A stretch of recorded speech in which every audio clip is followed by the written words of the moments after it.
Hi, sweeties! So, here we are sa Quezon Station. Nagpapa-air ng anong tawag dyan? Nagpapahangin ng wheels. Yan. So, today, another lakad. Wow! So, we're going on a trip for relaxation just for 2 days and 2 nights. But before that, we're going to visit our relative in Wanga or Wanga.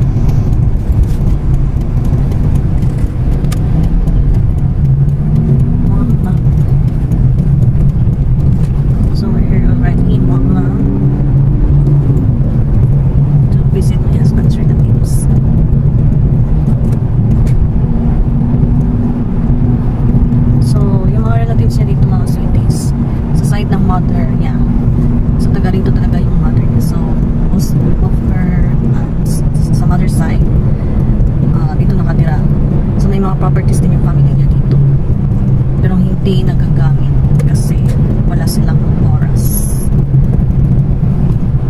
Ay, lata lang, sayang. So yung first natin na bibisitahin na aunt niya siya, saan ba? Yung first na aunt na bibisitahin niya ay yun yung nag-undergo ng surgery the other year.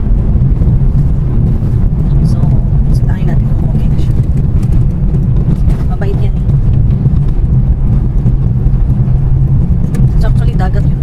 Dagat. Labo. Yan. Ito yung bahay. Bahay ng kanya. So may shop sila.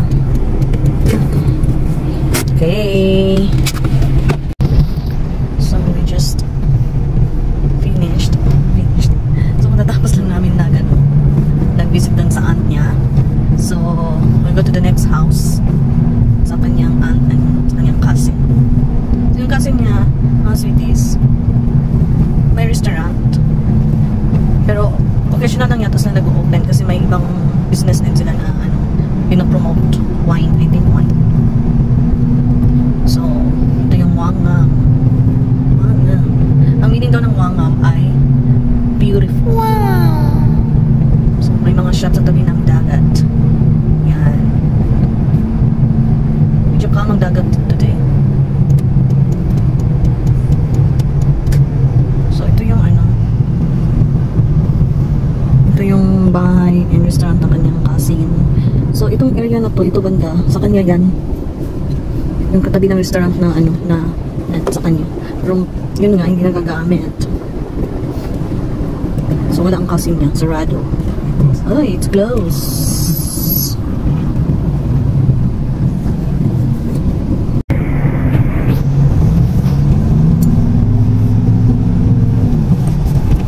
Yung cousin din niyang nag-initiate na lagyan ng mga something to tabi ng dagat to sa shore to make it beautiful. So his cousin is one of the people who initiate.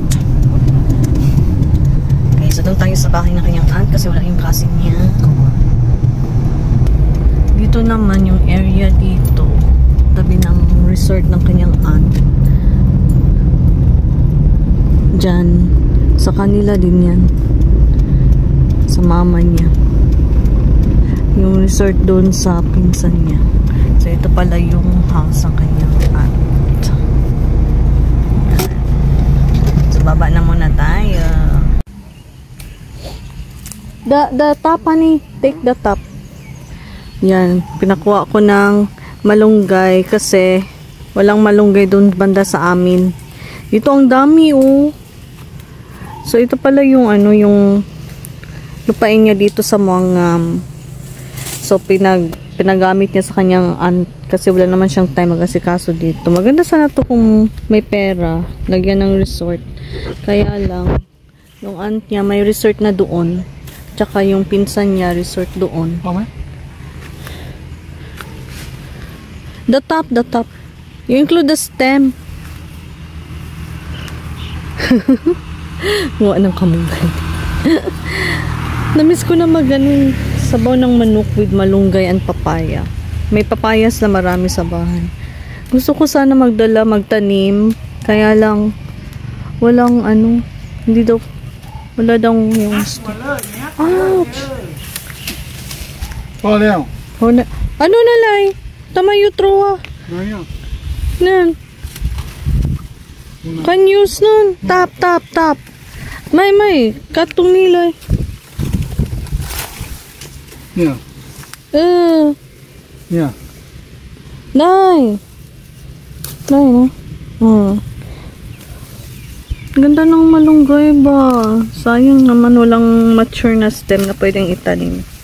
Kasi kinat na nila. Kasi hindi sila marunong magluto dito ng malunggay. Tapos, nabanggit ko yata before na maroon sa kanila ay ang ibig sabihin parang bad luck. Day! Hulew! I kitwa, put in the bottle ngayon, put water. Tigas ng ulo na naman ito ba? Nakaka-stress talaga to. Auto? Mucho.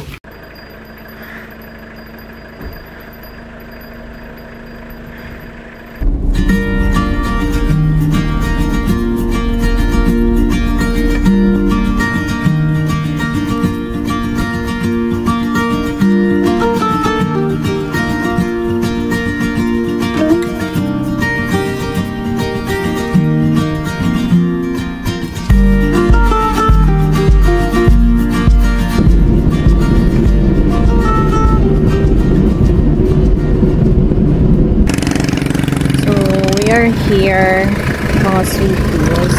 One of the landmark dito sa Patalong. Itong bridge na to.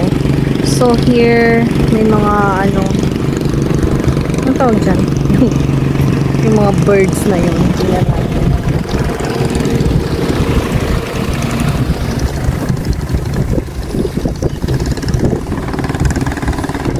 Bird ba yun? Manok. Diba? Ito yung mga birds. May mga pictures din along the road. Yung mga pictures of yung mga nag-migrate na mga birds. Yung mga ganun. Akala ko statwa.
Wow! So, dapat naka-wide angle siya na. So, let's see.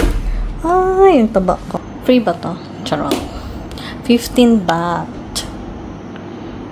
Yan. Yan na, may pa-sleeper pa sila. Parang katakot yung sleeper. Ay, ang saya, girl. So, pwede ka rin lumabas dito, diba? Diba? Uy, may sa kabilang resort yata to. Ay, parang dito. Ayan, may pa-slide sila. Papunta dun sa river. Yan, Papunta dun sa river. Yan, kung mag-shower ka, hala, kung mag-shower ka at saka mag-poop ka, kitang-kita ka ng partner mo. So, kung mga kasama mo friends dito, ay ang saya. Diba, the show?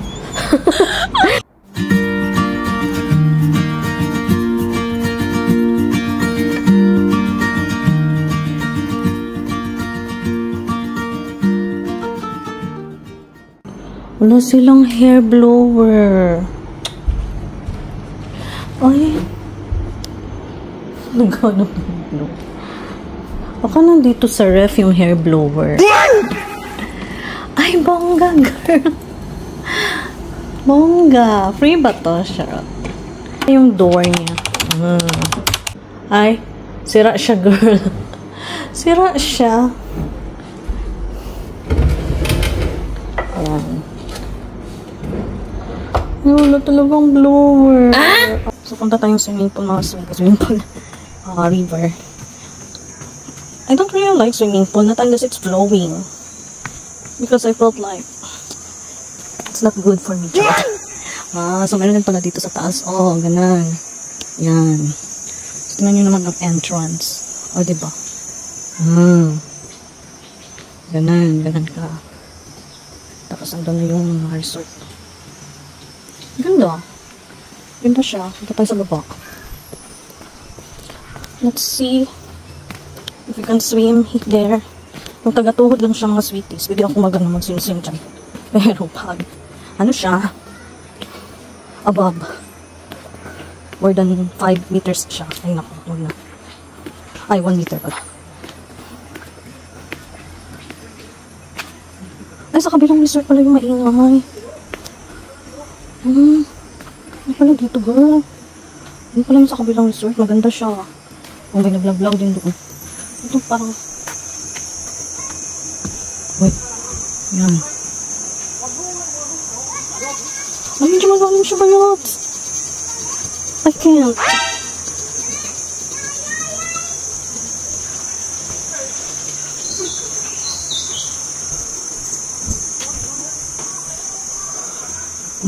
May China. Huh? May China? Ay! It's nice, girl. I can. But, parang medyo malalim siya.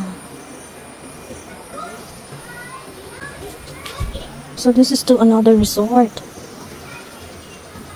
Oh, I think that resort is also nice. There are people there swimming. It's quite scary. Look at the water. Honey, I think it's quite deep. I think it's deep. I'm not sure. Hi. So, we're on our way to the swimming pool. So, guys, check natin. Kasi yung, kasi yung stream sa yung river sa baba, masyadong malalim. Yung tubig. You cannot go there. No, Maya, no? Cannot ni, hab ni. Out of service ni, out of service. You might fall. Strong, oh. Ano? I like the bricks. So I like this entrance really. Ni Henry out of service. It's so nice.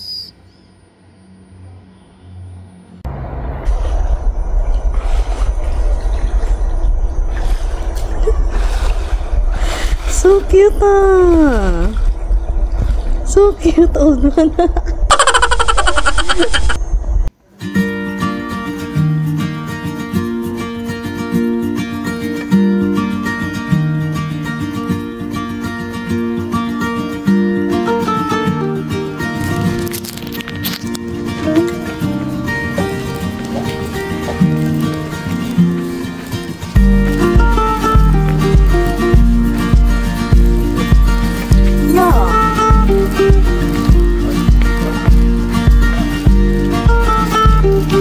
So the resort, I think it's full already. I don't know, yeah, it's full na eh.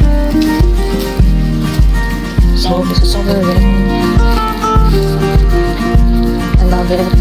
It's nice.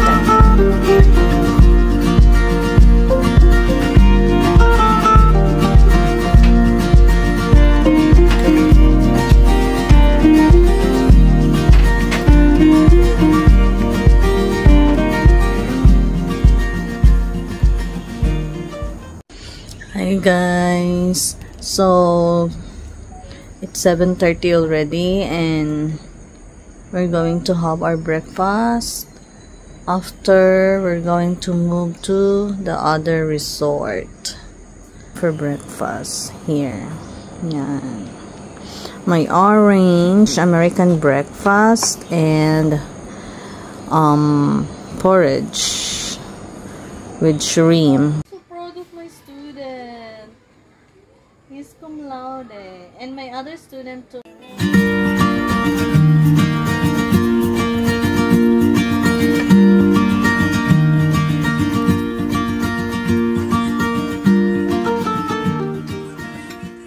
Dito, before is a restaurant.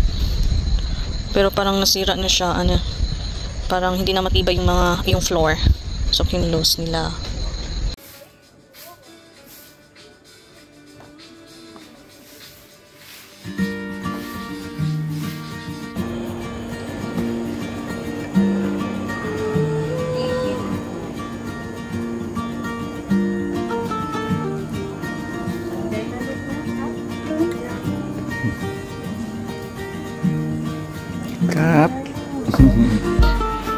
Sweeties, look at them. I seldom see children like helping their parents working like this. Usually children nowadays, they just on their phone, and it's very hard for the parents to let them help household chores. But this too, I've been seeing them since, where are they? Since last night. They're helping delivering food to the guests, and especially the eldest. And you know, when they're working, they're just sweeping the dried leaves, right?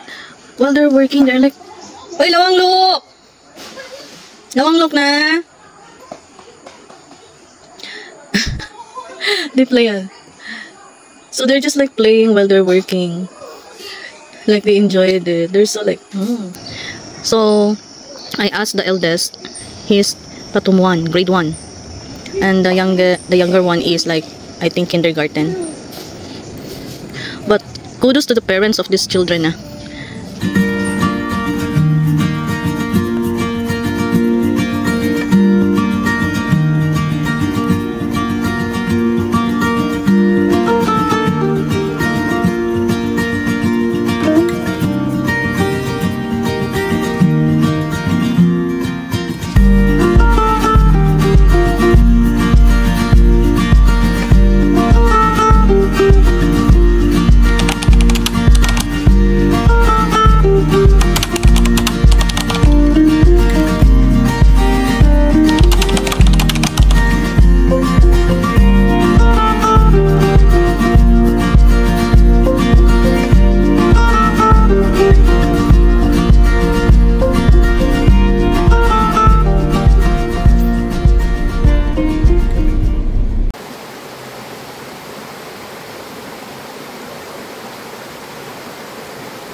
May mga tent din doon, pero yung toilet ay nasa ibabaw. Yan. Ang layo ng toilet.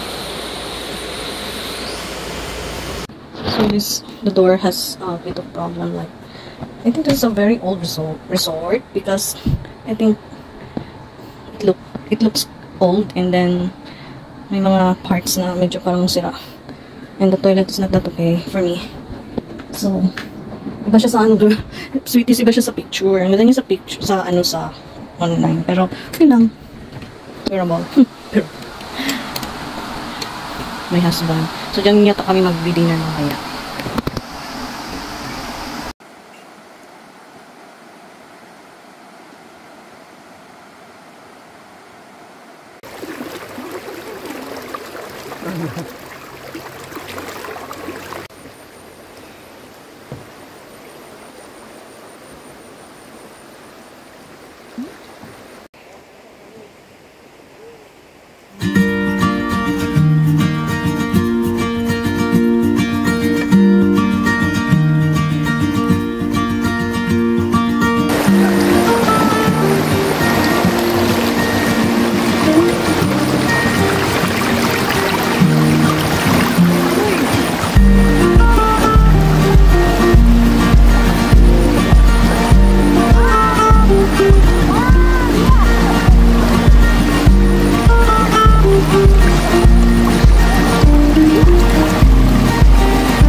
coffee, cakes, Milo. and also the sticky rice and chicken. There. Sticky rice and chicken. And the view. Look at the view.